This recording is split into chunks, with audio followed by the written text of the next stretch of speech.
Hey guys, I wanted to take the time to talk to you about my other collecting passion. If you had seen from my first video, I'm very much into coins, coin roll hunting, and it's something that I've done for 15 years. But the newest passion of mine is actually collecting banknotes, the very thing that we carry in our pockets and in our wallets and purses. I go through these things every day. I go to the banks and I get what they call straps. For example, I go to the bank, get a strap of ones. That would constitute 100 bills in a strap. And it's something that comes from the Federal Reserve or through the armored car guys or whatever the case is. This one note right here, this is a $10, what they call star note, as designated at the end of the serial number. Right here you have the district, I believe, of where this was printed at. And you have mints that produce coins that get minted. Bills come from what they call, and I'll use the acronym BEP, the Bureau of Engraving and Printing. So I'm going to refer, anytime, for mintages and printing for bills, I'm going to refer BEP. You'll know exactly what it is now. So I got this one a couple weeks ago at change from a pharmacy, and I do collect the star notes because they're a lot harder to find in correlation to regular notes that get passed around. You don't think about it, but right here, IG.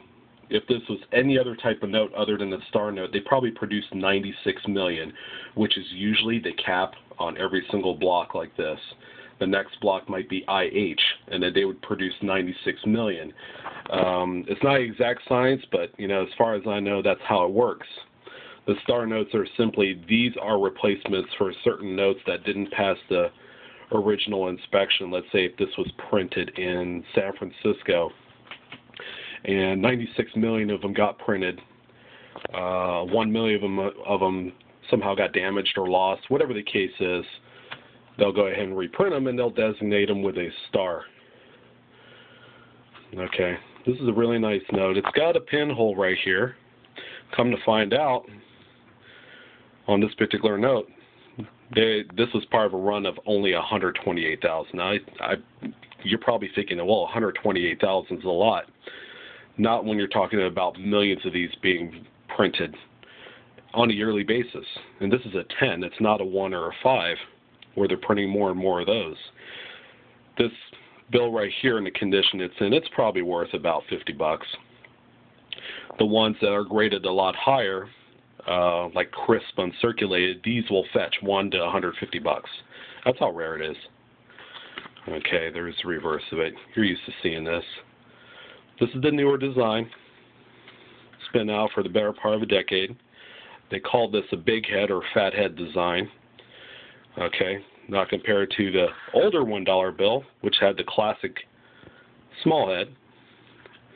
Alright, this particular one right here, this is a 2001 series. This is a star note as well. And this one was printed in Atlanta as designated by what's on in the seal here. Okay, another way of knowing this is F6. That's the district that this was printed in. Okay, 2001 designates the series. Now, not all of them got printed in 2001. They were all split between a couple years. So, they probably printed this in 2001, 02, and 03 until the next series came out. So just some clarification. So this is a really nice star note. That one's part of 640,000 of that run. Another bill, I found that there was actually 2 silver certificates. This one's a star note, so this one was considerably harder to find given the age, but there's still a lot of these out there. Okay, I do what they call strap searching. I found this in the strap. You simply go to the bank, ask the teller, hey, can I get $100 once? And they'll oblige. But I found this too. I know you can't tell because the camera is running kind of black and white for whatever reason. This has a blue seal. It's got a star, but it's on the front of the series of the serial number. This one's a general pretty beat up, rough shape. These things are worth a couple bucks. You know, they got a little premium to them, and people like them. People still like them because they're a little bit more classic. They remind us of, you know, where you could go into the bank, trade in this $1 bill for $1 face in silver coins, which these days, you know, it's worth some money. And the way the price of silver is. Okay, so you could find the silver certificates. This particular one, this is a little bit older note. This is a 63A series. This one's a really good shape. I found this in the strap about a month ago. So anything older than 95 I keep, even though there's probably plenty of them out there. The general life of a Federal Reserve note, which is what these are, is only 18 weeks. This one right here is a 1988. Okay, this one is in crisp, uncirculated condition, just about. Okay, nothing fancy with the serial numbers or anything, but it's a keeper. All right, you don't see this that often. I found this a couple weeks ago as well. Here's a 76 series $2 bill, the first series in $2 bills that they've made. Nothing fancy with the serial number, but again, it's got the small head design on here. And they only made these for a couple different series, I think, 2003 and 2003A. Okay, now we're going to get into something a little bit of a different course. Other things I find are unique serial number patterns. This one is, it's not official, but I call it a trinary, where you have only 3 numbers, not in any given sequence, but you have 3 numbers that are all mixed in there. In this case, there's a 1, a 2, and a 9. They're hard to find. It's hard to find a trinary, but you know, it'd be harder to find a binary, and I'm going to show you an example on the computer. I don't have examples of all of them. The fancy ones are hard to find, like the ones that, you know, they have 1 through 8, what they call a ladder in sequence. Those are tough. This one right here is called the birth year note. As you can see, this one is 1991. This is close to being a radar because you have 1991 and then 2114. Now, if it was 1991 and then 1991 to constitute all 8 numbers, collectors call that a radar, where it's simply a mirror image, or you know, you could constitute it as maybe a repeater, a 2-set repeater for a birth year. So this is a really nice note. Now it's circulated. Okay, let's go to the next one here. Okay, here's another one right here.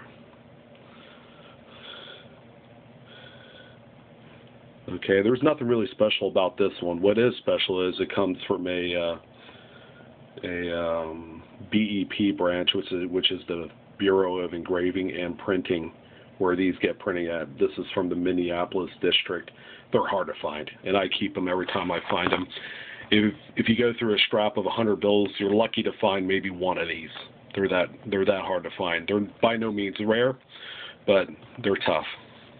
So getting back on the subject of what they call fancy numbers, such as this, there's a couple different variations, and you know, I typed it out on the computer because I have a couple, but they're in pretty rough shape. I think it's easiest if I just illustrate them right off here. Okay, there's the trinary. You have 3 numbers, not in a given sequence. So what I did is I made mock-ups of potential serial numbers you could see on bills. There's a binary. What that is, it's only 2 numbers repeating, or you know, they're all scrambled, whatever the case is. Those are pretty tough to find. And that's what a radar looks like. In this particular example, you got 1, 2, 2, 3, and then the same numbers just reverse right down the middle there. It's almost like a mirror. Those are extremely tough to find, and they will get you a premium on sites like eBay or online. Excuse me. That's a super radar. With something like this, you have the same 6 numbers in the middle, and then 2 of the same numbers on the end of a different number. There's 7 of a kind, 7 numbers, 7 are the same, 7 in a row. That's extremely difficult to find. There's also, and I didn't put it in here, 8 in a row or 8 of a kind. You know, they're the same thing because there's 8 numbers in the serial number. This is what your ladders look like, 1 through 8 ladder. In this particular case, there's 8, 7, 6, 5, 4, 3, 2, 1, or 1, 2, 3, all the way up to 8. Now they have a scrambled 1 through 8, where you have 1 through 8 in a serial number, but it's not in sequence like a ladder like this one. You have a 1 through 7 ladder. 7 of the numbers are going to be in sequence, reverse, or front. And you have something called a binary repeater. 2424, 2424. It's a binary, but it's repeating throughout all 8 numbers. Okay. So there are more variations in the serial numbers. Do some research online, see what sells the most. The trinaries, not so much. You'd probably be lucky to get over face value for your note for a trinary. Binaries, you'll be making money. And anything coming on down, because these are really tough to find. Okay. I want to thank you guys for tuning in. If you want more information on and news in regards to things going on in the coin world, or how to coin roll hunt, like I've expressed in another video, just go ahead and click down here in the resource box to my link. Okay, there's nothing to buy. It's all information for you guys. Yeah, feel free to comment, and I appreciate your time. You guys have a nice holiday and a great week.